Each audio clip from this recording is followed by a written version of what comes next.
Okay, so for the practice for the final exam, what I did was first I created the factorial design for the three factors, which are configuration, number of workers in SPF, and the number of workers in SCP.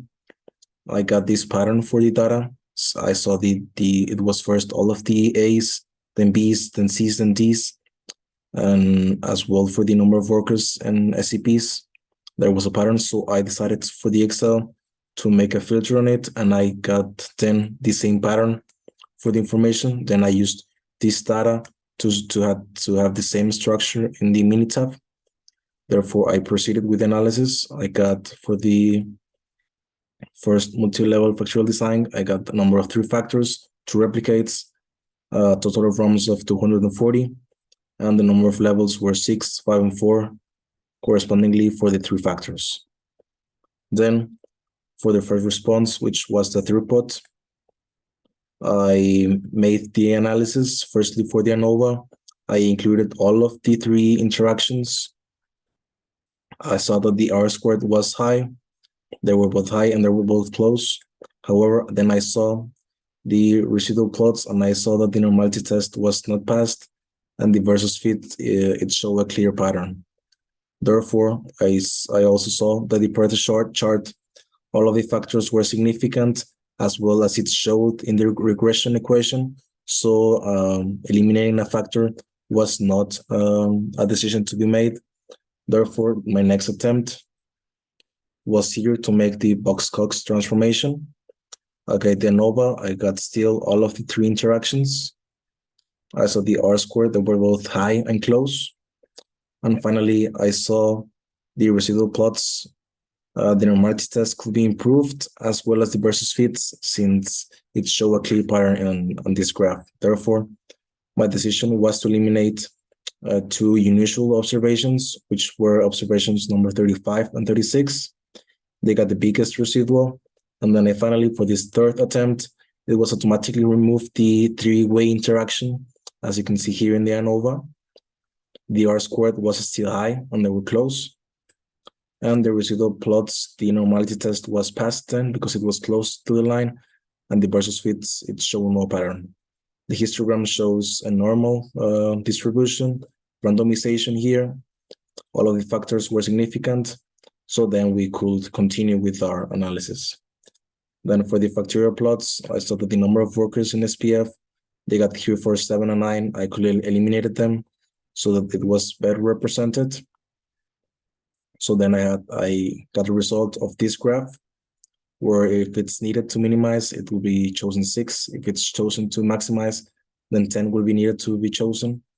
Here for the interaction, this was the only graph that had no interaction. However, these two factors, they had an interaction between them. And for the power analysis for this response, the one-way ANOVA that had the biggest difference was against the number of workers in SPF. There was a difference of 59.56. I used this difference from Tukey for this power and sample size. A total runs of 240. The power was 1. So it shows that there's a great power. It's powerful the way the model represents all of the results. So it shows once again that there were good decisions made, and this response was correctly designed.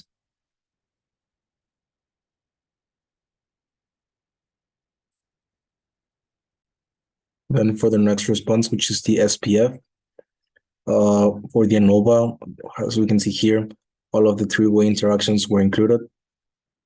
The R-squared was high and they were both close. Then for the residual plots, the normality test was close to the line. However, it could be improved, and there was a pattern for the versus fit. Therefore, my decision was that since the factors in the Pareto chart, they were all significant, there was no option to eliminate a factor. Therefore, I saw the unusual observations and eliminated as well observation number 35, 36, since they had the biggest residual.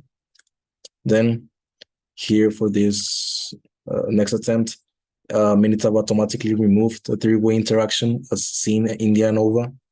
The R-squared was high and it was close by between both both values. And for the residuals, the normality test was then improved and there was no pattern for the versus fits. The histogram showed the normal distribution and the versus order showed randomization between the model. Here, factor AB was not significant. However, since the residual plots and the R-squared were okay, there was no need to eliminate the factor. And with this information from the Pareto chart and the regression, they were both coincided, so there was no need to make any other change. Therefore, I proceed with the factorial plots. For the factorial plots, here once again I got a linear pattern, so I decided as well to eliminate factors 7 and 9. And finally, for the interaction plots, there were only interactions between these factors and these factors. Therefore, there's no interaction between the configuration and the number of workers in SPF. Finally, for the power analysis, I made the Tukey test where the biggest difference was of 9.22. This was against the number of workers in SPF. I used this value for the power and sample size at a total of runs of 240. And I got once again a power of 1. Therefore, it shows that the way the results are shown, it's powerful. Therefore, the correct decisions were made.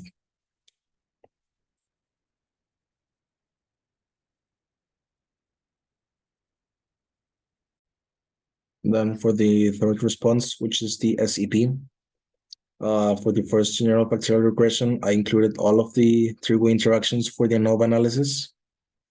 The R-squared, they were both high and acceptable, so there was no problem here.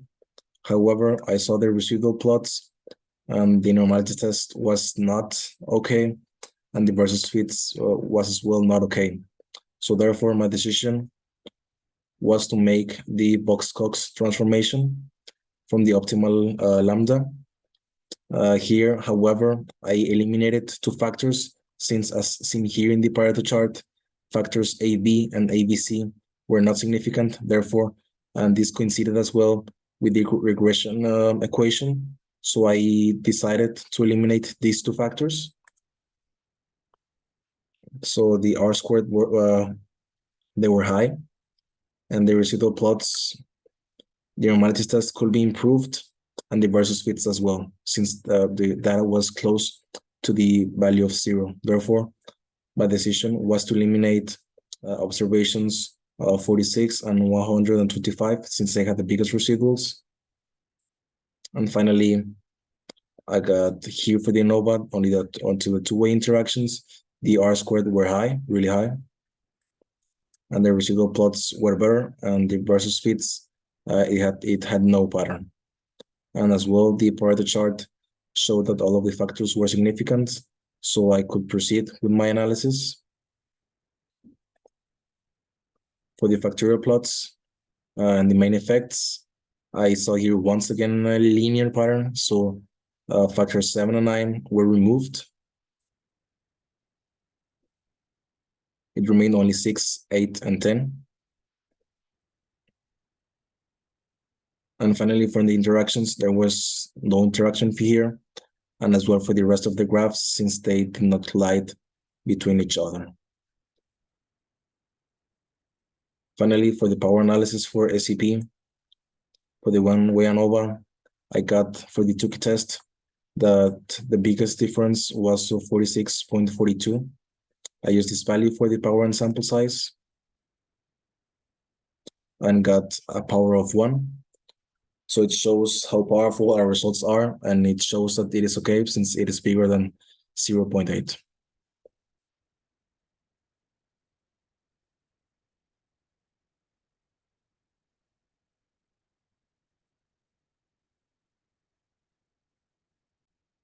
Then for the response of average wavelength length, for the ANOVA analysis, I used the three-way interactions. For the model summary, the R-squared were both high.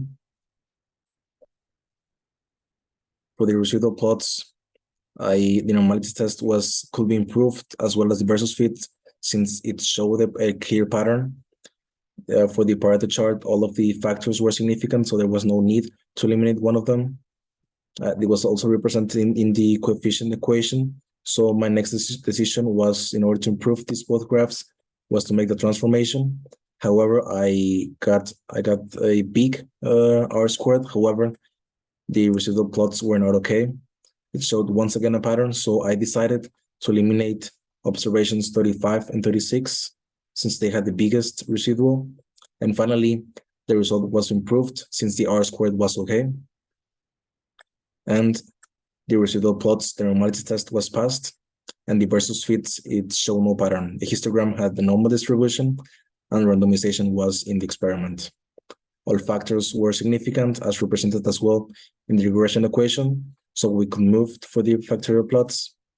Here, once again, it had a negative linear pattern, so 7 and 9 were removed, and we had these graphs.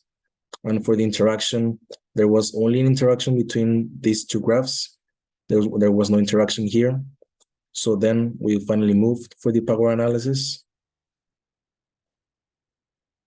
The biggest difference within the Tukey test was of 31.03.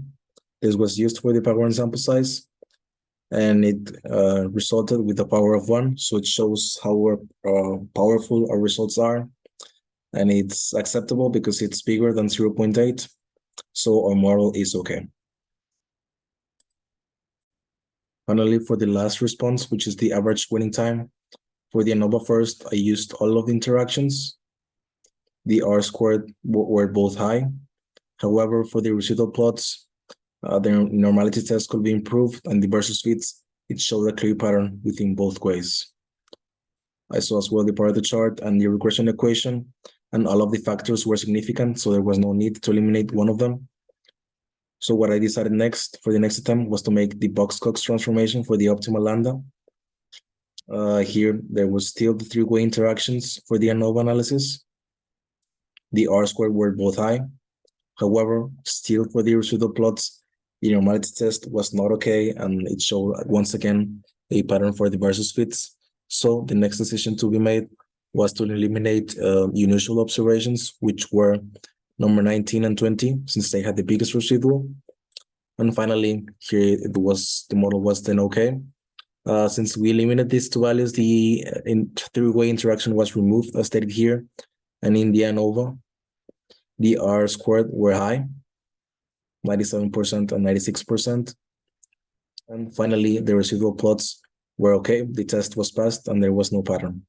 The histogram showed the normal distribution, and randomization was within the experiment, as well as all of the factors were significant. Then, for the factorial plots, it had a linear negative pattern, so 7 and 9 were removed, as stated here.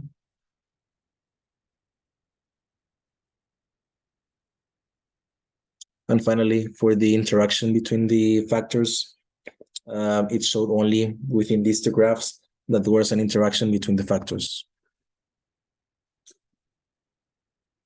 Finally, for the power analysis, for the one-way ANOVA, the biggest difference was of 2,478.15. This was used for the power and sample size, and as well as the other responses, it showed that the results are represented in a powerful way, since the power is greater than 0.8, and it is stated as 1.